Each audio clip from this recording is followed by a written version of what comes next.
to American Education FM, everybody. I'm Dr. Sean Brooks. Hello, everybody. Welcome back. Okay, let's see here. First of all, I have a couple of listener emails that I want to get to that are education related.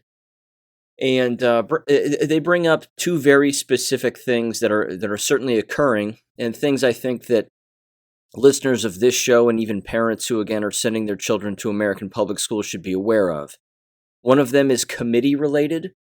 And again, this comes from Sicily in New Mexico, where she basically dove headfirst into a Zoom meeting that had to do with a public education commission and what that means and what that all is. And it's something that I've never even heard of, but I'll get into that in a minute.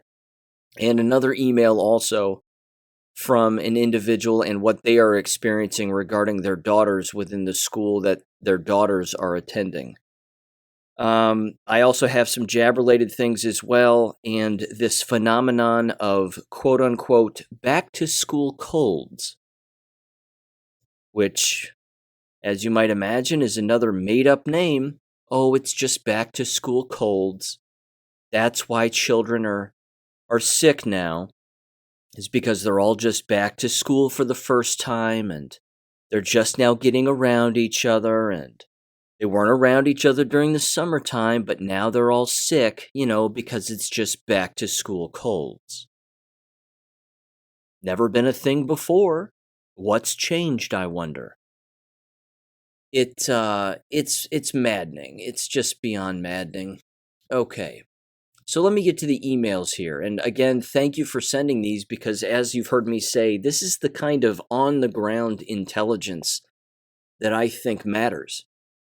And the more emails you can send me regarding this kind of stuff, the better, because other people have to know that they're not alone, and that numerous individuals all over the United States are experiencing these very similar things. So, first, again, this comes from an anonymous listener, and it says the following, quote, "Another great podcast and very informative, especially for someone like me with two girls in the school district." Well, thank you. They continued and said, regarding the pronouns, the high schools in upstate New York area are implementing Google Forms to indicate a preferred pronoun, which is mandatory along with your name. By the time I found out about it, my daughter already filled it out. But she did share some of the back and forth with the students and teachers. One girl, who identifies as a boy, insisted on being called Snake, quote unquote. Yes, Snake. When the teacher refused to call her Snake, she cried.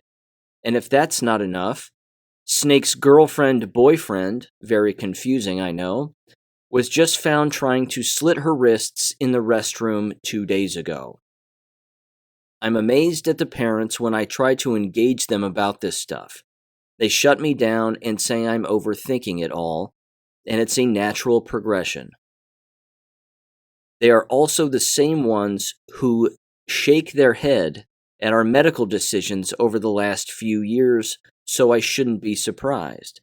There's a very strange fog of complacency and unwillingness to question things. I can't put my finger on it. The conversation I had last night was especially frustrating, just a day-to-day, go-with-the-flow kind of vibe, unquote. Again, thank you for the email. Part of the Marxist plight, as you've heard me say, is to introduce a constant state of confusion, in particular among minors. And if you confuse the parents, which can be easily done, then you can, of course, ultimately confuse their own children. That constant confusion deteriorates the mind. There are only so many decisions that the human mind can ultimately make when it's fully confused. In particular, again, the mind of a minor. And you may recall, again, last week I played audio from a teacher who was supporting this kind of behavior regarding the pronoun usage and all this other nonsense. The entire thing is pretend. And the entire thing is constantly fluid, which is the point. And the entire scenario is just Play-Doh. It's just Play-Doh and putty, that can be moved around any which way that the controllers see fit. And then the children themselves end up becoming the Play-Doh and the putty, and so do the parents, and so do the teachers, because no one puts their foot down because they don't know the larger scheme, and they have no idea that all of this is fake. It's all pretend. And so when a minor in particular has no firm foundation where they can plant their feet and say this is the truth, you'll have nothing but a constant state of confusion. That's why you see people dress the way that they dress, with the multicolored hair, or shaving their heads, or wearing these kinds of clothes, or radical clothing, or putting tattoos all over their bodies, or whatever it may be. There are always outward signs of inner turmoil that exist with people. You can see it constantly. There are constant outward red flags that exist. And again, the normalization of these kinds of conversations within K-12 environments is beyond problematic, because again, it has nothing to do with anything that resembles the truth whatsoever. It's just a constant state of confusion. So yes, children killing themselves in school buildings is not unusual.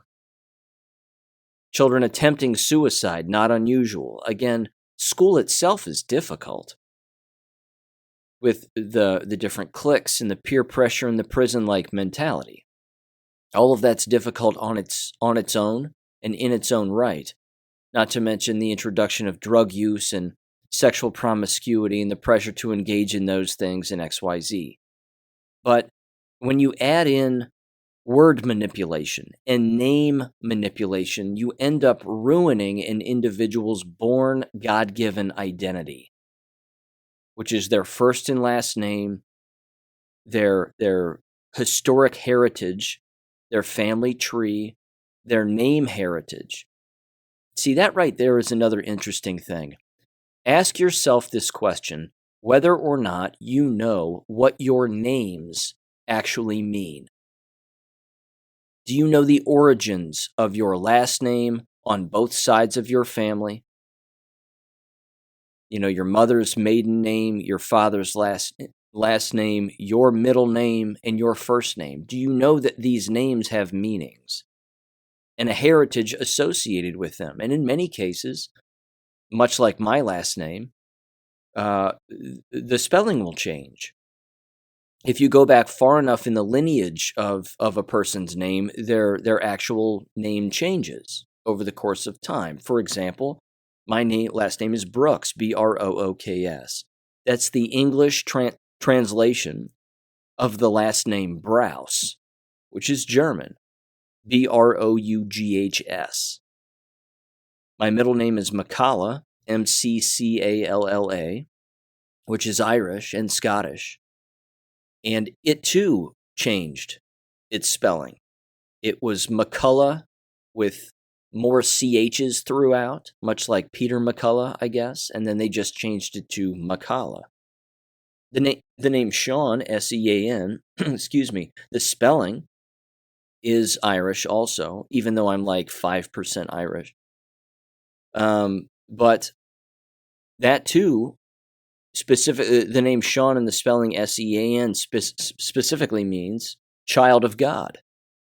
So the point is that there's a history lesson in individuals' actual birth names, but when you liquefy that down to nothing and you eliminate it, they lose all sense of their heritage. They lose all sense of where they came from. They lose all sense of their own families, the entire family tree. That's very problematic, because then they have no real identity. The connection to our ancestors matters. It matters. It's a big, big deal. But again, how many people know anything about the lineage of their own last names and the connections that it has to the past? And again, their past family members and what their last names were and where they lived and what goes on. Nope, not today. Shave your head, pierce your body, cover yourself in tattoos, pretend you're the opposite sex, and change your name to Snake. That's what's going on with many minors these days. And that's, that's the plight of the Marxists. That's the point, is to confuse them to the point where they become dependent on government, they kill themselves, or they become dependent on the pharmaceutical industry. So that's kind of my rant on that, to sort of extend their rant also. But again, remarkably unfortunate, not surprising that Google is doing that, asking for pronouns and making that mandatory. It's all part of the transhumanist agenda to, again, normalize those kinds of questions on those kinds of forums and then keep track of it so that they know in the future who is compliant and who is not, who's confused and who has their feet firmly planted in the ground of truth, as opposed to all of this liquefying nonsense of identity and this, that, and the other. It's disgusting. Okay, so this next thing came from Sicily in New Mexico. And again, this is something that I have not heard of. She ended up sort of, I don't want to say Zoom bombing, but she openly attended one of these meetings to listen to these individuals talk. This particular commission is called a Public Education Commission. And again, they had an online meeting apparently, and she decided to participate or at least listen in. And then she sent me a website that describes them. And I want to read this because, like I said, I've never heard of this before. It certainly seems strange. It seems like it's just another committee, another group that is infiltrating the larger scheme of American K-12 education and sticking their hands in the cookie jar. And as we all know, when numerous committees and groups do that, you end up with nothing but crumbs. And it just ends up looking like trash. So I know for a fact in Ohio that the Ohio Department of Education, for example, has numerous committees within that department. They'll have curriculum committees, this committee, that committee, but they also have another committee that's titled the Teaching and Learning Committee. Again, a bunch of people sitting at a table, yakking about Marxism and all this brainwashing nonsense, not getting down to the truth about anything. I mean, you cannot talk to these people. You just can't. They've lost their minds and they believe things that just aren't real, and they're driving the entire business into the ground. But as far as New Mexico is concerned, this is New Mexico's Public Education Department and the Public Education Commission. So it says the following here. It says, quote, "The Public Education Commission consists of 10 elected commissioners to serve for staggered terms for 4 years with no term limits as provided by law. Commission members are residents of the Public Education Commission district from which they are elected. The commission is the authorizer for all state chartered charter schools in New Mexico. Charter schools in New Mexico have the option to be authorized through the school district in which they are located, or they may apply to be authorized by the Public Education Commission. Currently, there are 50 state charter schools that have been authorized by the Commission. The New Mexico Public Education Commission Charter Schools Division provides staff support to the Public Education Commission." So here's my translation of this. If I had to take a guess, just by, again, perusing the website here, I would say that this Public Education Commission, of course, as they say themselves, is directly related to charter schools.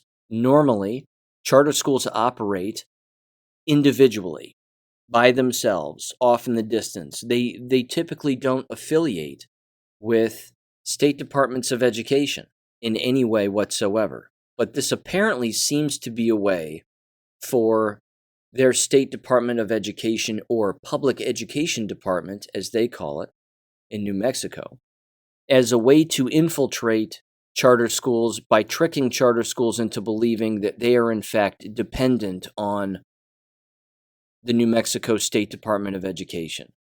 It's a way for the state to keep their hooks inside of these charter schools.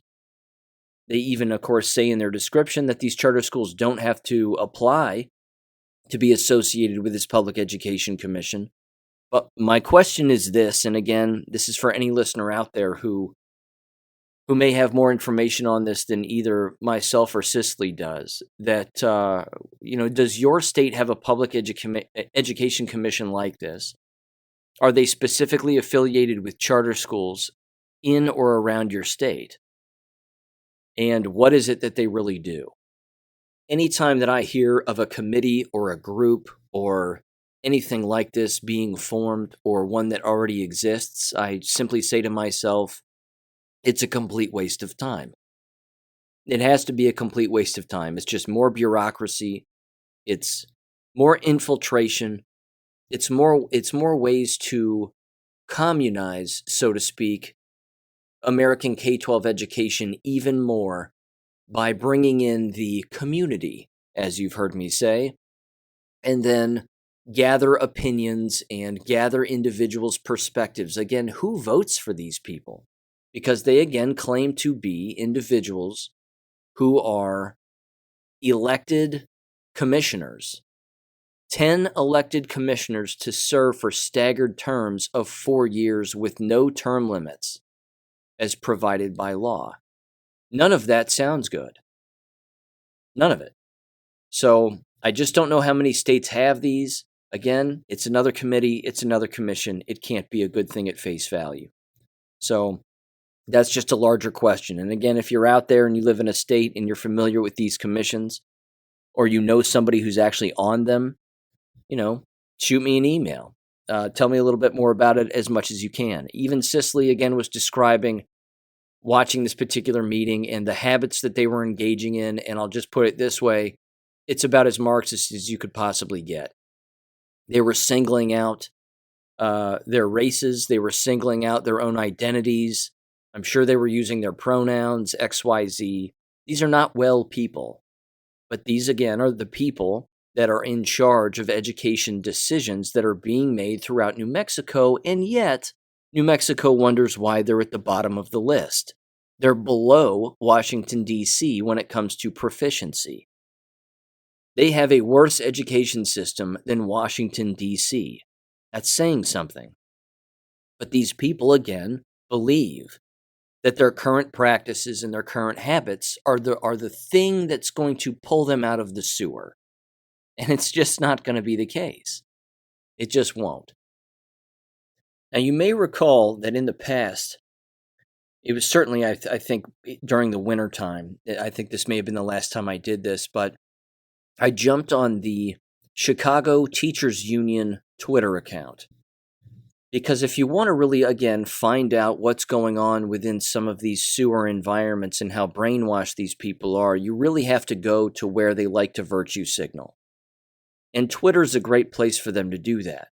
Because they love complaining about things, they love whining all of the time, and then they play every single card in their deck that they possibly can.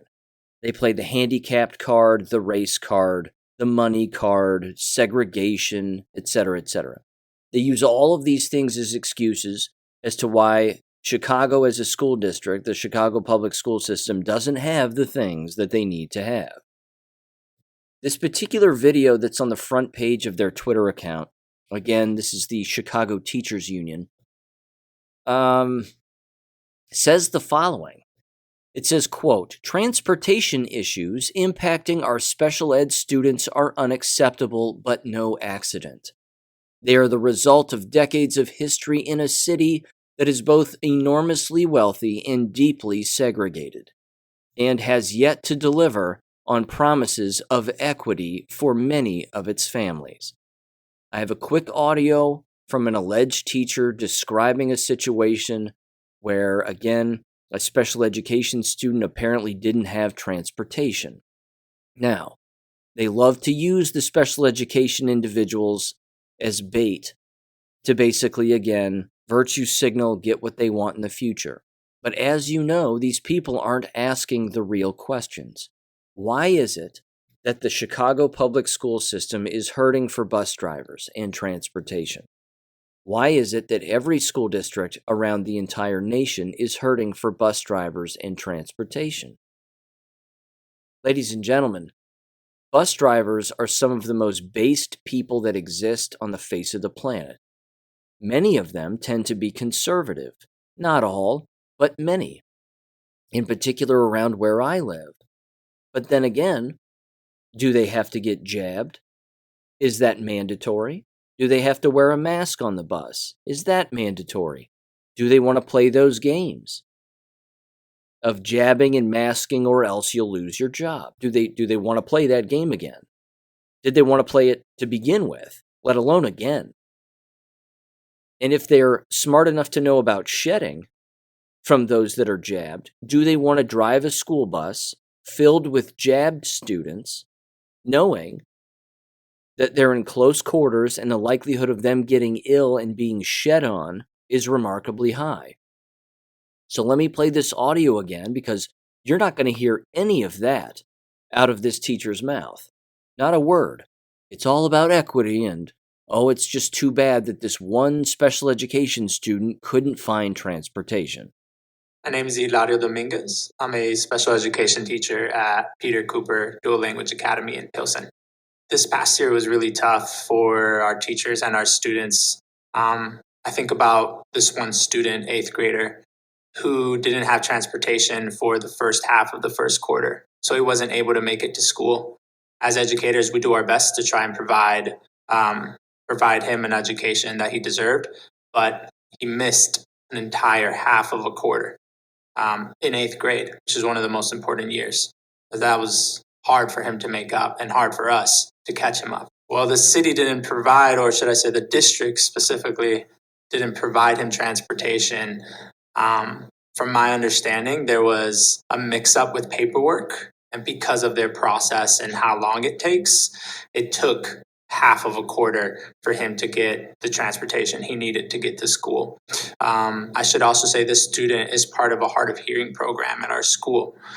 So it's really hard to provide him the visual supports that he needs in order for him to access curriculum unless it's in person. So he wasn't able to access that for an entire half of a quarter.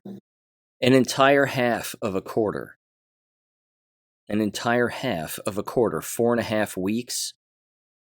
So they pluck one special education student who doesn't have transportation for 4.5 weeks, and they're complaining about it. Why? Because again, bus drivers don't want to drive these buses. They don't want to play these rules. They don't want to get jabbed. It's very difficult when you have on the very next Twitter account here, the very next Twitter page of the actual Chicago public school system, CPS, and their first 2 tweets at the top of their page say the following: getting vaxxed against COVID-19 is the most effective way to prevent serious illness should your child contract the disease. Safe, free, and effective. With checkboxes. And then it says CPS hosts free vaccination clinics, and some have the new COVID-19 vaccination. The new one. And then a giant schedule of all the days and the places where you can go get jabbed. I mean, I gotta tell you, these individuals that are complaining about the system around them crumbling, regardless of how specific and minute it may be, like that particular teacher and their individual story with one particular kid, they have no idea that it is they themselves that are destroying it. It's this invisible enemy. It's this outside entity, this quote-unquote COVID, that's the problem. Which leads me to this. The excuses that are being made now as to why individuals are getting sick from all of these media outlets, again, these fake doctors, these magazine articles, The Atlantic, Politico, Bloomberg, whatever it may be, is absolutely next level stupid. And this is something, again, that the 5 docs, specifically Lee Merritt and Dr. Palevsky, bring up in their most recent episode. They brought up, again, a variety of issues, but one of them, which is something that we've been seeing in a great deal of headlines, and I put them on my Gab page and in the war videos that I make, but things like driving.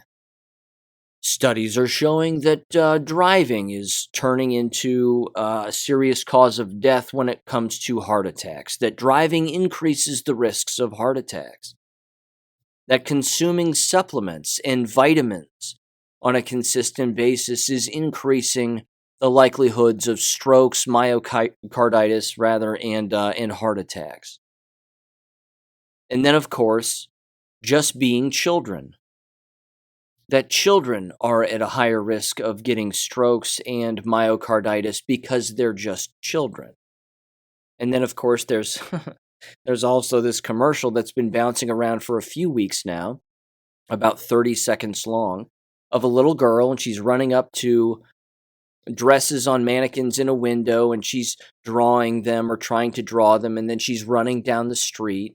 My doctor said I have myocarditis, but now with a machine and with drugs, I can be treated and I can now become the next world's greatest fashion designer. It's absurd. And she's not going to live long enough. She's an actor, of course, because you wouldn't be running if you had myocarditis, but she'll be dead before she ends up being a fashion designer because myocarditis is a death sentence. She'll be alive for 6 years tops, maybe 9 if she's lucky. The normalization of all of this is part of the enemy's plan, and it's keeping the brainwashed and the brain dead in that level of thought as much as humanly possible.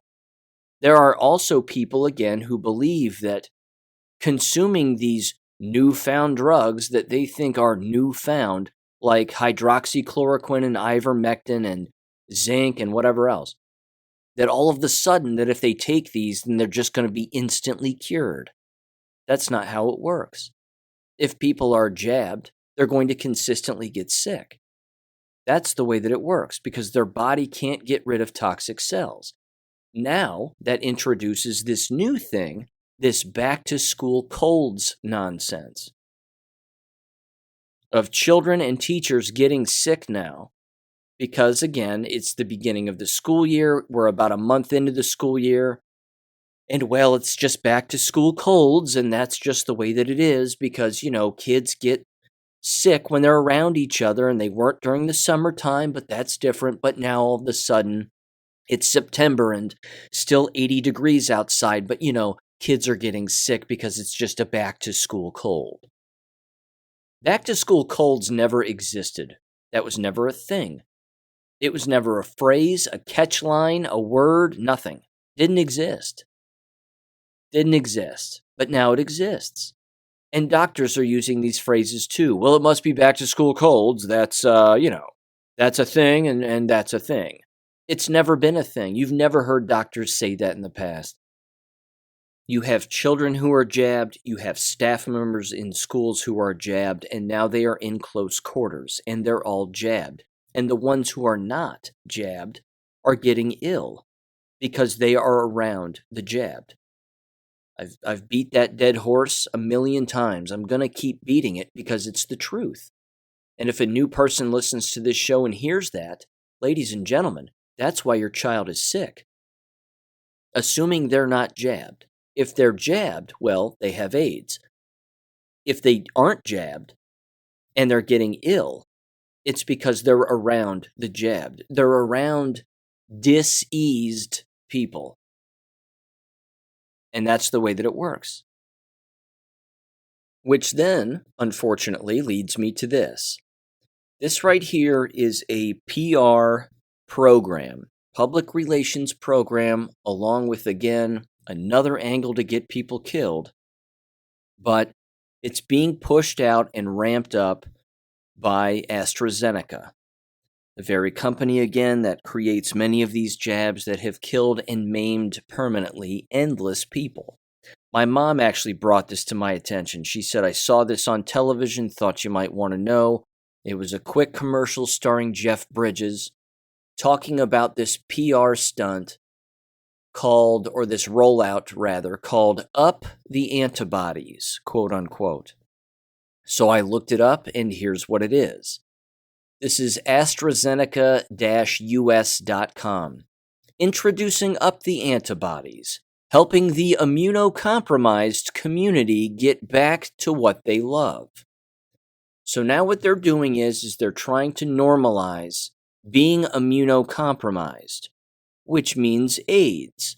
They don't want to say AIDS because that has a stigma associated with it.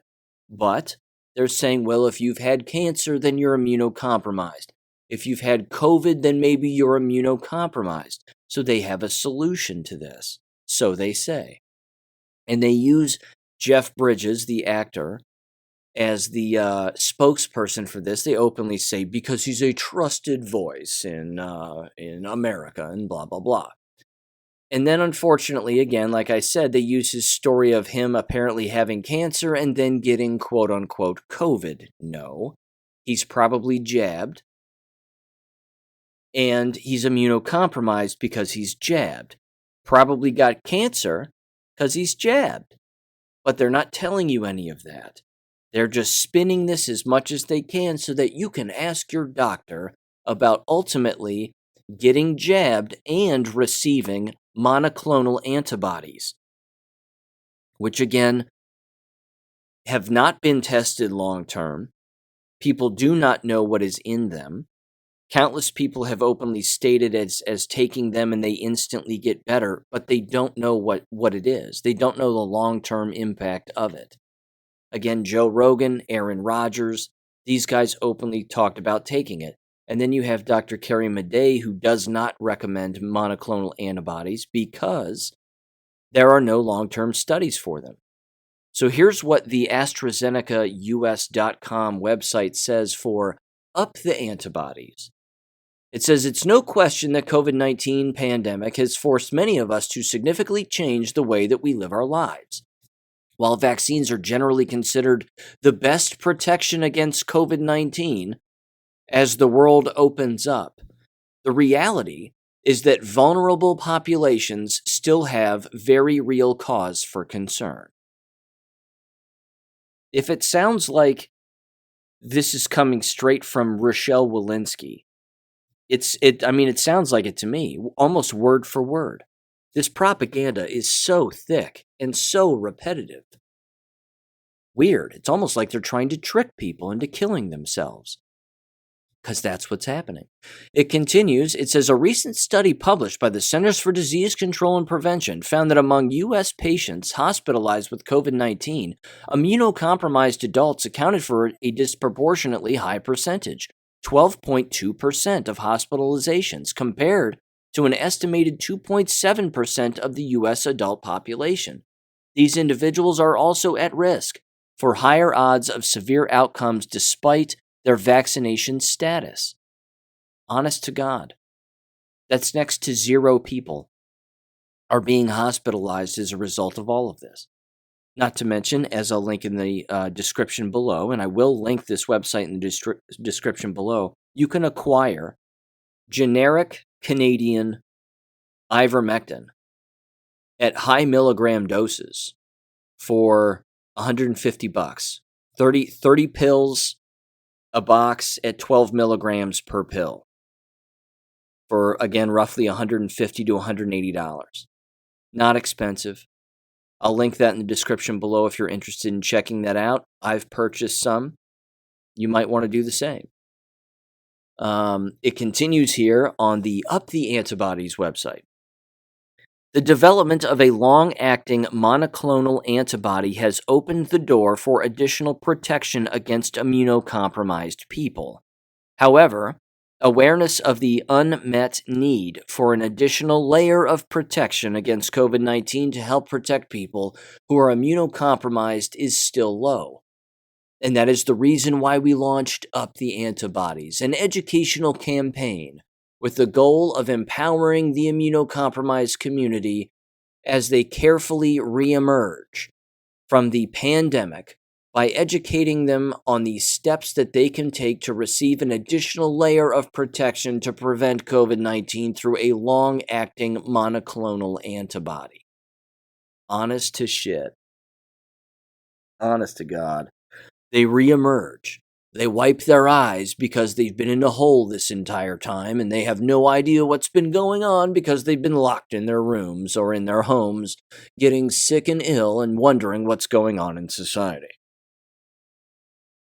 This word usage and this script are just next level nuts.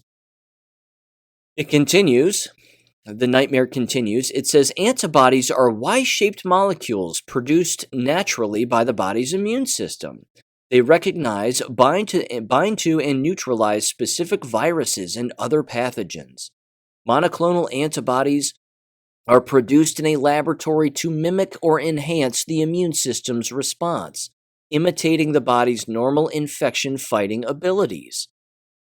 They have the potential to work within hours, making them suitable for use in disease prevention and treatment. Monoclonal antibody therapy was one of the first tools used to treat COVID-19. No, it wasn't.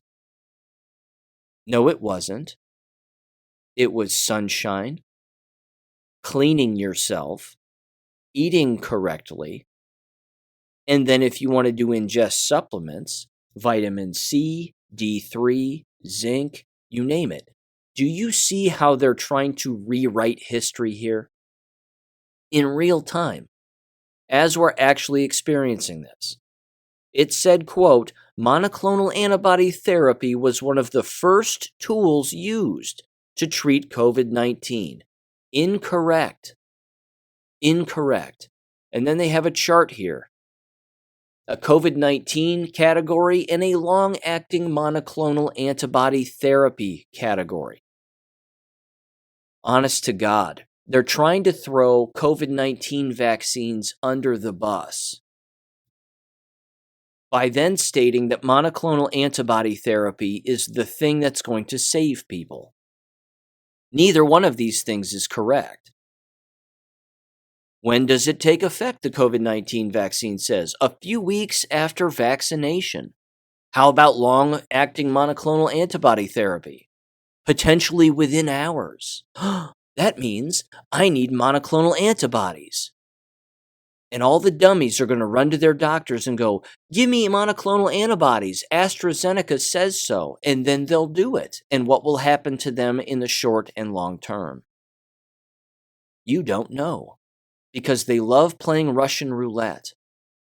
They absolutely love it. Honest to God. As part of the Up the Antibodies, quote unquote, we're collaborating with well-known, powerful, and trusted voices who are part of the immunocompromised community, healthcare providers, and patient advocacy partners. To launch the campaign, we released an emotional and empowering public service announcement featuring Academy Award-winning actor Jeff Bridges, who contracted COVID-19 while receiving chemotherapy for lymphoma. Jeff's battle with COVID-19 almost cost him his life, so it was fitting that for this PSA, he was able to get back to doing what he loves with some of his favorite people, joining director Scott Cooper and music legend T-Bone Burnett for the first reunion since the making of 2019's Academy Award-winning film Crazy Heart. No one cares. No one cares. And he probably, again, got cancer because he took the jabs. He got COVID, quote-unquote, which doesn't exist, but he has AIDS now as a result of a compromised immune system. Honest to God. Keep an eye open for this, ladies and gentlemen. I'm not a medical doctor, but I don't recommend monoclonal antibodies. What's in them? Dead fetal tissue? Probably. A bunch of other weird shit? Probably. I don't recommend it under any circumstance. This is part of the long-term brainwashing that has now occurred with endless individuals. They are so far down the brainwashing rabbit hole when it comes to how the human body really operates that they'll never be able to pull themselves out. But Joe Rogan said it. But Aaron Rodgers said it. But Jeff Bridges said it. So now I should do it. You can't help these people. You can't. They're going to keep taking drugs until they can't breathe anymore. And unfortunately, they're going to start pushing this on their children.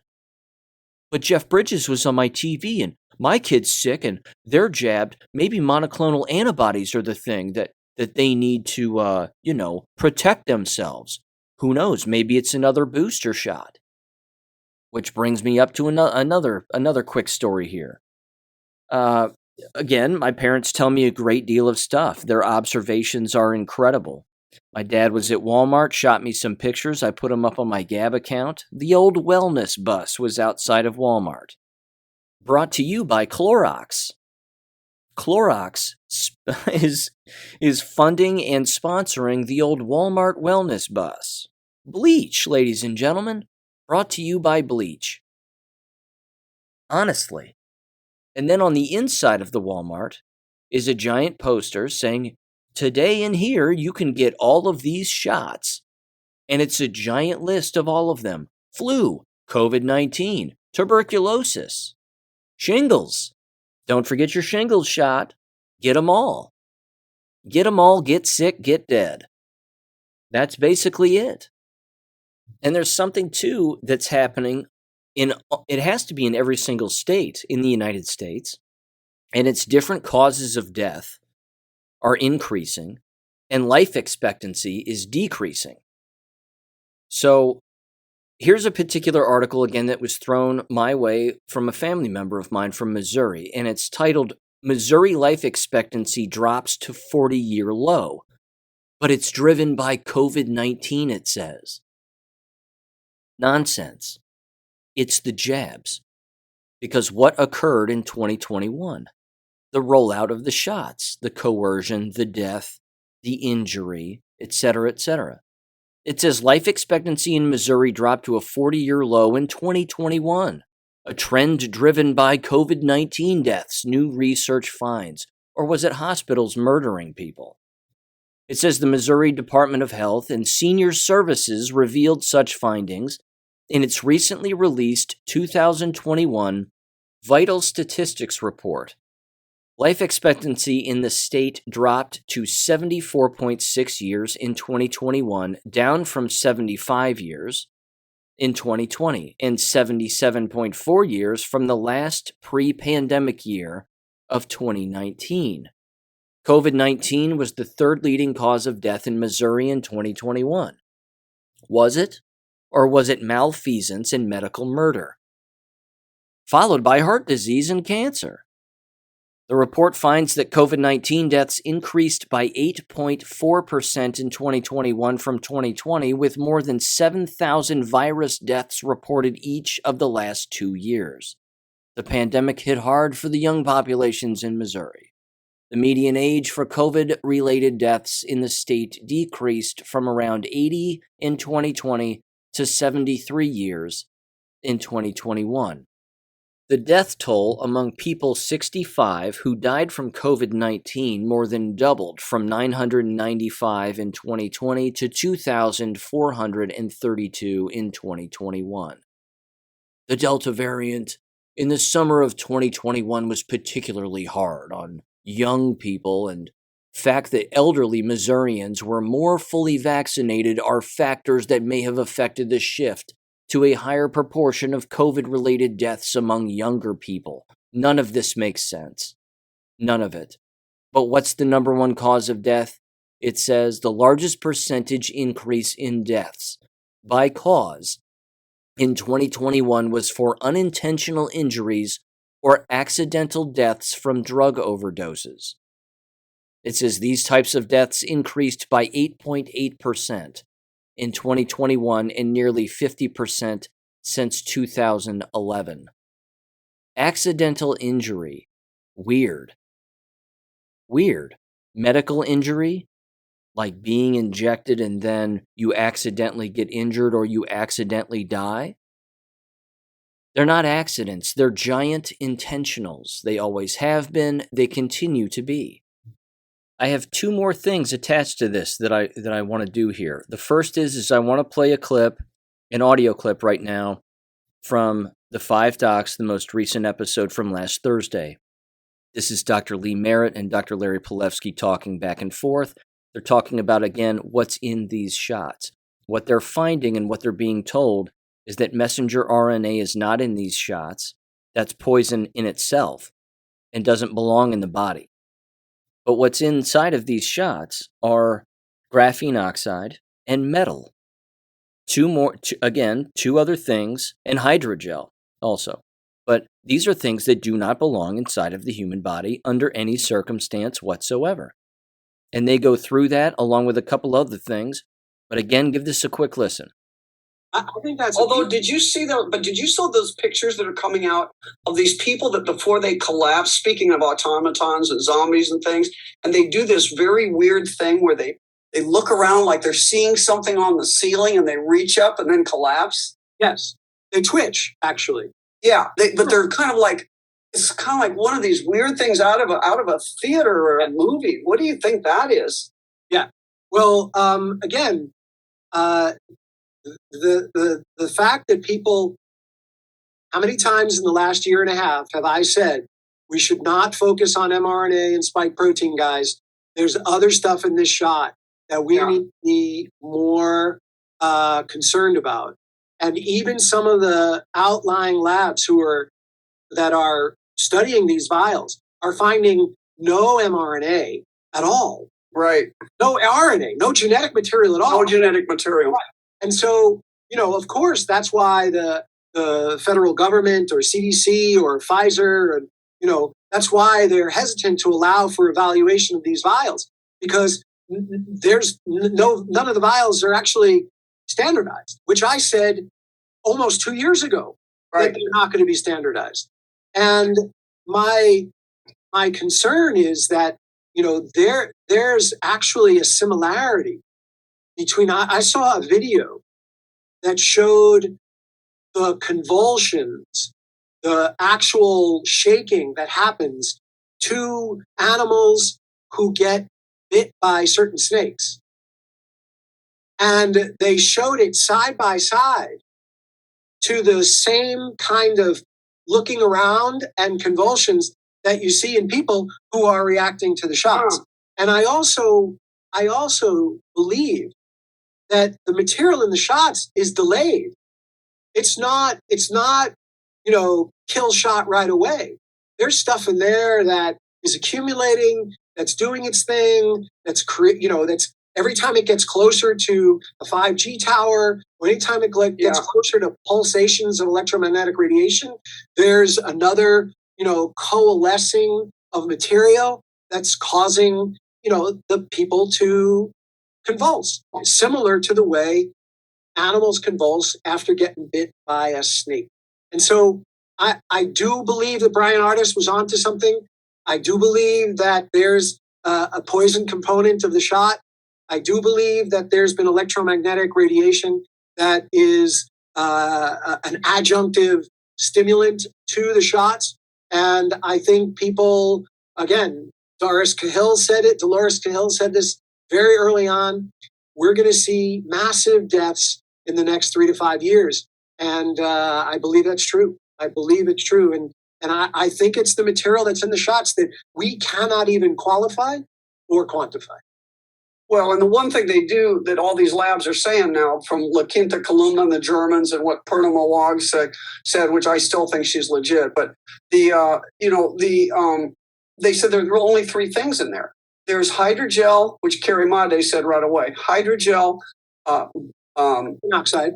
Yeah, the graphene oxide, reduced graphene oxide, and metal fragments. And the graphene oxide varies in degree. In other words, some of it was high dose, some of it was low dose. That makes you suspicious. The other thing is, if you remember that Craig Particooper that looks at all the doses and the side effects and relationship, and he showed that there were only 5 states. If you take out the effect of the second vaccine and you just look at the time from the vaccine, and don't get confused about when they had the second one. It shows that in 5 states, there was a second wave of mortality. He called it the mortality bomb, that what you're talking about just then, that it's a delayed reaction. So that there's probably one even longer than that. But the primary death peak, and he showed I remember California versus Tennessee. Tennessee didn't have a huge peak at first because they didn't have that many people getting shots, but they had this pretty good secondary peak at the 6 months from the time of the shots. And that California had a much larger one at first and no secondary peak. Right. Well, that can't be accidental. So I had inside information from someone who worked at Pfizer who actually said a couple of things. One, the boosters were predominantly more of the kill shots than the original first doses. And secondly, she said that many of the bad lots were sent to Republican states. Yeah, because I heard that. It looks that way. Because because more of the population in the Democratic states were getting the shot, it would look really, really bad for all these Democrats and this large number of people to all of a sudden just start dying altogether. And so this was calculated, and I believe her when she said that information, because it explains some of what you're describing. Oh, yeah. I think it does explain that. I'm playing that for a variety of reasons. And I enjoy it, as you know, I enjoy listening to these individuals because they're very knowledgeable. I just want you to understand that you probably, again, having listened to this show, you probably understand that everything that you've heard them say, you've heard me say also. This information exists lots of different places. It's not necessarily new. The unfortunate part is that we still know that there's a large segment of the population that's never going to understand it. Like I said earlier, they're so far down the rabbit hole of lies that there's no way they can pull themselves out. Quick story. This exemplifies the entire thing. My parents have a neighbor, retired university professor. She wears gloves to go get the mail, rubber gloves. She wears a mask. She stopped and talked to my dad the other day, and my dad told me that she said that she is excited to get her next booster shot. Again, you can't fix that person. If you were to tell that person the truth about anything that they've done to themselves, there would be no level of comprehension at all. None. Zero. You cannot stick anything to that person regarding the truth and have it stick to them permanently. It would slide right off. There's no helping that individual. So they receive these shots, they go home, and then they mark on the calendar whatever it is, 4 weeks, 2 months, 4 months, something like that, until their next shot, and then they circle that date. And then they make that appointment, quote unquote, or they just circle the date and then they go in with their vaccine card as proof of when they received their last shot. And then they have convinced themselves, because of all of the propaganda, that their immune systems are weak because they're not getting the shots. And then they end up dead. This woman will not survive. She just won't. She also told my dad about some family members of hers and all of her kids. Her family members' kids have gotten quote unquote COVID now. And they've all received their shots, and they all can't wait to get their boosters either. You can't fix that. The number of parents that are responsible for the direct murder of their own children is endless. That's a number that cannot be calculated. It just can't. I know it's not an upper, but that's not because it's going to be an upper. I mean, this information isn't going to get better with time. So again, if listening to this upsets people, or listening to this does a variety of other things, a range of emotions, I'm sorry about that. But preparing the mind for loss is an important step to take here. I know it doesn't sound good all of the time, but the truth will set us free. So, free of a lot of things. I'll end by saying this. This was an anonymous post on greatawakening.win.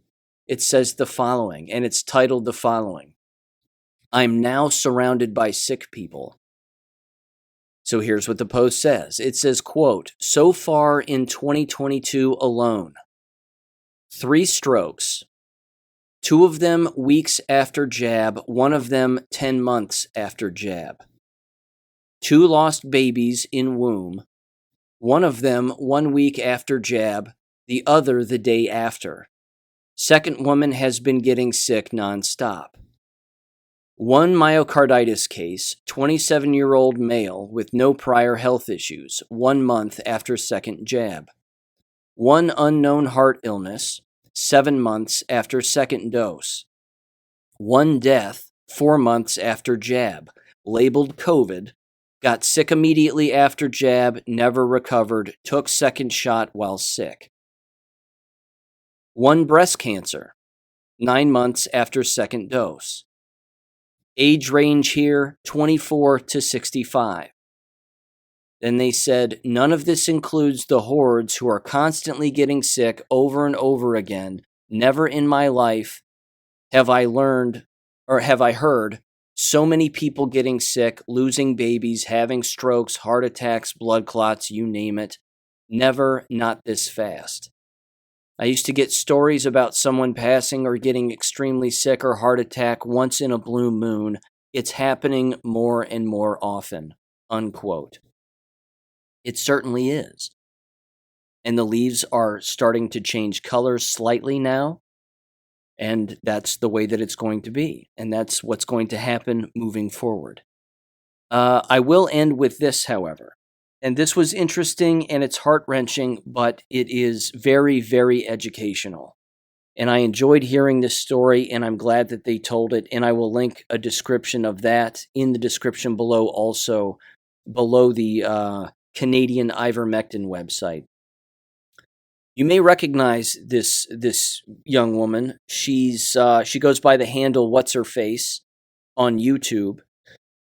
And she has a WHF Entertainment. What's Her Face Entertainment is her YouTube channel, I believe. She made a viral video a year ago, or it could have been even back in 2020, regarding mask wearing and virtue signaling and all of it. It was an excellent video. And then she continued to make numerous videos about what was going on regarding the shots and people getting sick and trying to make light of particular cultural things and so on and so forth. She tells a heart-wrenching story of her and her boyfriend getting pregnant. Her getting pregnant, not her boyfriend. And losing their first child, and then the medical experience of what she experienced with her second child. Her first child was premature, and they lost that child. The second child was also premature, but ultimately gave birth to it and is perfectly healthy. But the entire story of her entire medical procedure, the hospital experience, so on and so forth, is remarkable. And I recommend that you give it a listen. It's about 43 to 46 minutes long. Again, I'll link it in the description below.